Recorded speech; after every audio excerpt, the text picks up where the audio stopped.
But just as the sun set, he would make it look like he was retreating.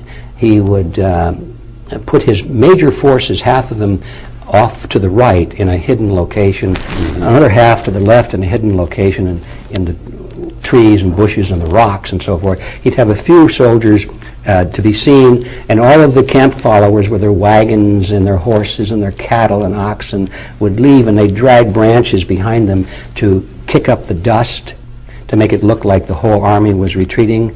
And and they would do that, I said in the evening. Actually, that's not correct. They do that as the sun was coming up, so that the enemy who was waiting for the sun to come up say, they're retreating. The cowards are retreating. Let us attack. Let's go for it. Go for it. So they would come galloping down right into the position of indefensible location there, and of course they'd be trapped by both sides. So this is not original with Lenin. It was taught by Tamerlane. Sun Tzu taught it in his famous little treatise on art of warfare. But Lenin applied it to the strategy of diplomacy and politics. Wow. You see. And he said, therefore, let us pretend to be defeated and destroyed so our enemies will lower their guard. And the first time that happened was when the Bolsheviks first came to power. The economy was in a terrible state. People were starving, they couldn't produce anything, and they desperately needed money from the West. And so Lenin called his followers together and he said, all right, comrades, we gotta drop our rhetoric for a while. We gotta quit talking about killing the dirty capitalists. He said, we all know we're gonna do that someday, but for now we need them. So let's open a hand of friendship to them and talk about free markets and investments and so forth. This was way back in 1917, all right? This is way, way back. And it worked. And of course the West came in with money and investments, and then after a while they built their industry up. They saved themselves from collapse so they could stay in power. And this is what he said, do whatever you must do to achieve and maintain power. So they got to that position, and then they changed their voices again and said, okay, we're going to kill the capitalists, and they expropriated all of the property that had been invested and so forth. They've done that several times in history, and so when I saw this so-called breakup of communism, I said, well, there they go again, you see? But people don't know this history. They don't know the strategy of Lenin, and so they took it, once again, they took it at face value. Now, you listen to the speeches of these old-time Bolsheviks or communists, so-called Leninists, what they really are, and they'll be talking about how bad Stalin is and so forth, and we're sure glad we don't have that anymore. Oh, by the way, they're rebuilding a statue of Stalin right now in Moscow, so that cycle is about to go through again. What do you know? Yeah, what do you know? Big surprise. Yeah. But they said, we're so glad not to have this old-style communism anymore, and you go on and on and on about free markets and investments and so forth. And then they'll say once in a while, but don't forget, we will never abandon the principles of our great leader, Lenin. Well, not one person in 1,000 knows what that means. If you know the principles of the great leader, Lenin, what he's really saying to his followers is, hey, comrades, this is the game we're playing. We're going through this cycle one more time so that we can consolidate our power and lull our opponents into an indefensible position, make him vulnerable so that we can smash him with our clenched fist, is how he used to say. So having said all of that, this is Leninism. It still exists in the world. Not under the name of communism, but under the banner of Leninism. Very interesting. So we had communism, and then Leninism has come to be. And then there was the second branch that we opened with originally, Fabianism. Well, this is the branch of communism that is perhaps the least known in the Western world. And yet it is the most important to us in the Western world because we live in it. It is what is directing our lives. The word Fabianism comes from the Fabian Society, which was formed in England in 1884. Just before the turn of the century, when a lot of these things were happening. Fabian Society. Fabian Socialist Society, they called themselves, and still do. We're still there. There's that socialist word again. Well, they love the word socialist, but they really, in their literature, they talk about it as they should, as collectivist. They say we are collectivists, and sometimes they use the word socialist interchangeably with it. The Fabian Society was named after a Roman general by the name of Quintus Fabius. And he was famous in history for defeating his enemy not by beating him on the battlefield, but by wearing him down in delaying tactics. In other words, he would wear his enemy down by refusing to make a frontal engagement against the Carthaginians. That was the main ones that he was, Hannibal and people like that. Wow. And he just kept, delaying, and finally the attacking forces would give up, and they'd say, we can't stay on the battlefield here for years, Yeah. So they'd go home. And so he was famous for delaying tactics and drawing things out. The Fabians selected him as their symbol or the symbolic name on purpose. They objected to the Leninists, not on the basis of their goals of collectivism, because they agreed with that. They were saying to the Leninists, you people are stupid, you're going about it in the wrong way.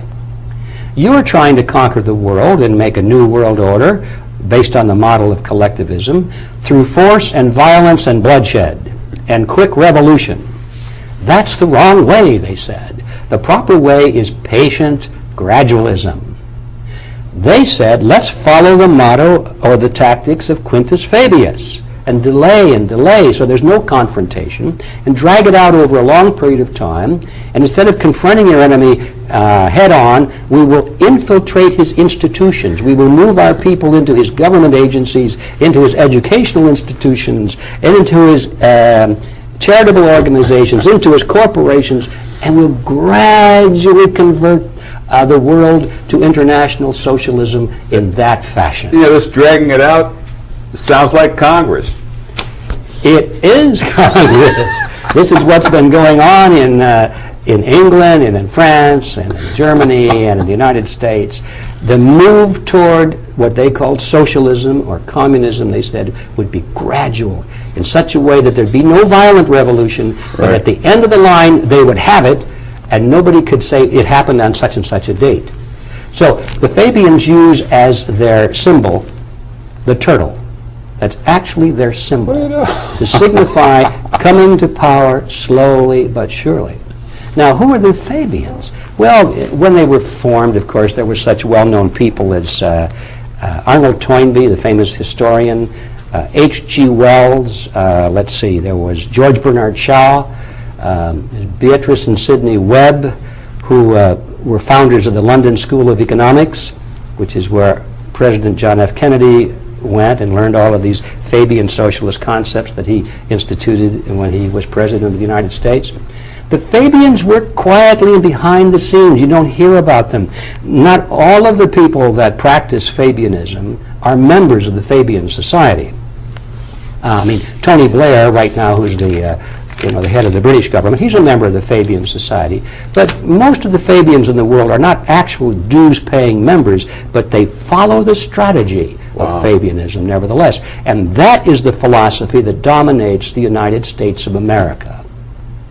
Now, these two groups both agree with each other on the ultimate goal, but they fight against each other very vehemently at times for domination, as to see who is going to control this new world order. They have their own battle going on with them. Their own internal power struggles. And when you look at the United Nations today, almost all of those factions fall into either the Leninist group or the Fabian group.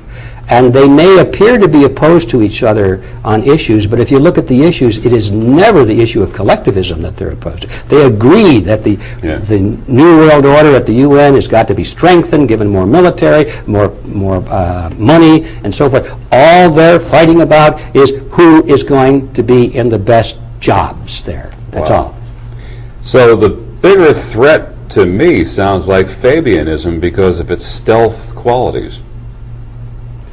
I would say in the Western world it is a bigger threat because the Fabians specialize in countries which have a developed parliamentary system where people are used to voting in their own dictators, I say that advisedly. They got used to that.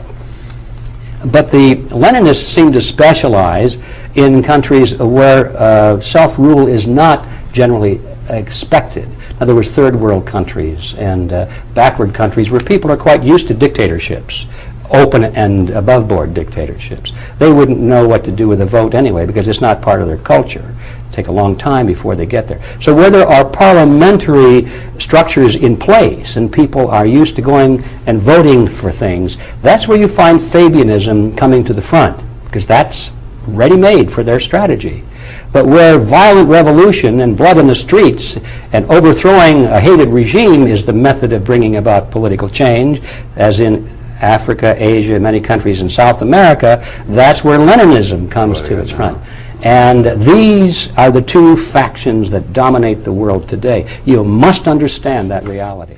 In the trees and bushes and the rocks and so forth, he'd have a few soldiers to be seen, and all of the camp followers with their wagons and their horses and their cattle and oxen would leave, and they'd drag branches behind them to kick up the dust to make it look like the whole army was retreating. And and they would do that. I said in the evening, actually that's not correct. They do that as the sun was coming up, so that the enemy who was waiting for the sun to come up say, they're retreating, the cowards are retreating, let us attack. Let's go for it. Go for it. So they would come galloping down right into the position of indefensible location there, and of course they'd be trapped by both sides. So this is not original with Lenin. It was taught by Tamerlane. Sun Tzu taught it in his famous little treatise on art of warfare. But Lenin applied it to the strategy of diplomacy and politics. Wow. You see. And he said, therefore, let us pretend to be defeated. But just as the sun set, he would make it look like he was retreating. He would put his major forces, half of them, off to the right in a hidden location, another half to the left in a hidden location.